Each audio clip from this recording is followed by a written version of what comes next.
right now. The losses are building up further for that stock. It's 3% lower almost in today's trade. Let's take a look at what the quarter 3 numbers were like. They came very late on Saturday evening, but here's what the earnings snapshot looks like. Revenue largely in line with what we were expecting, but it's a big miss coming in across PAT, EBITDA as well as EBITDA margin. Let's take a look at what the numbers look like. Your revenue is coming at 15,565 crores, which is up 17.5% year on year, very in line with what brokerages and analysts in the street were expecting overall.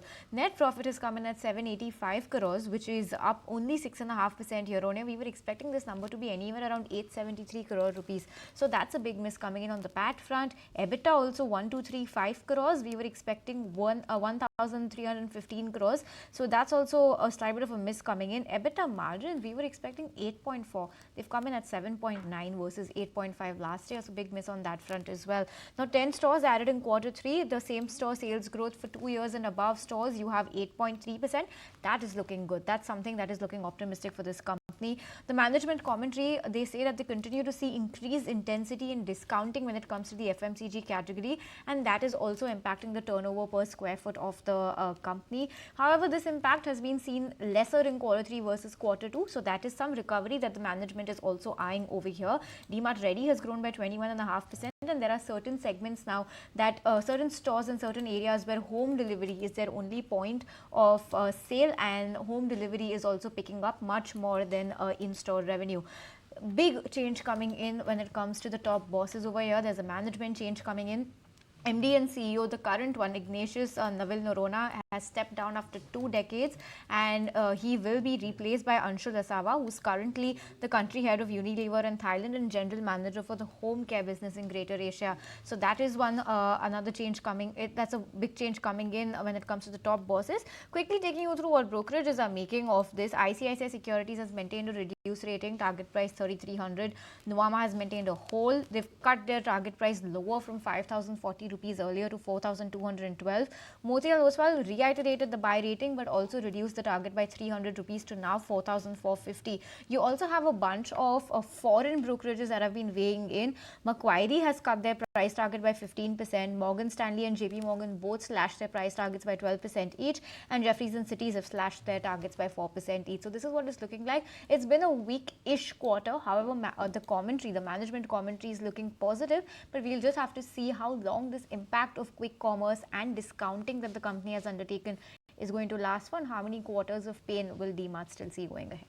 Well, absolutely. So the change of guard as well as that lackluster third quarter is what we were keeping in mind when it comes to Dmart, then missed earnings estimates as well. However, you do have the e-commerce arm, that is Dmart Ready, that saw healthy growth coming in. What does this mean for the stock going forward?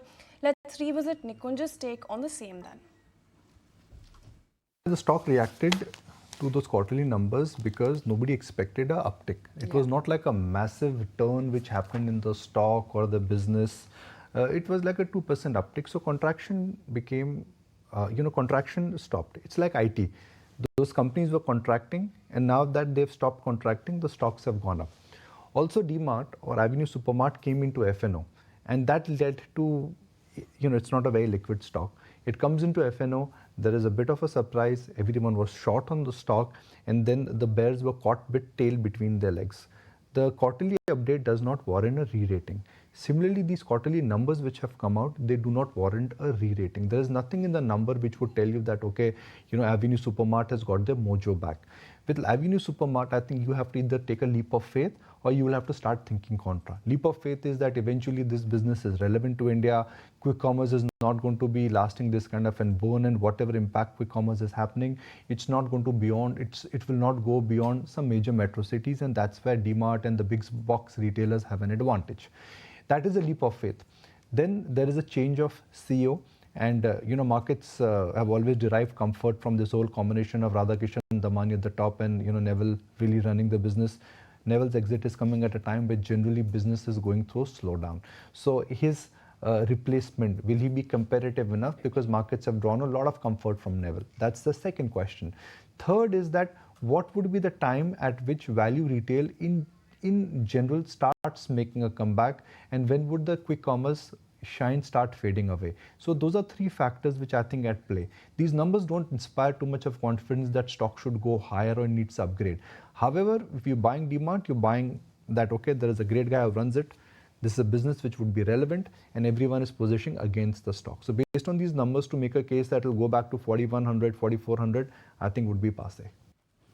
Okay, so that's Nikunj's take on where Avenue Supermarts is expected to head. On that note, let's...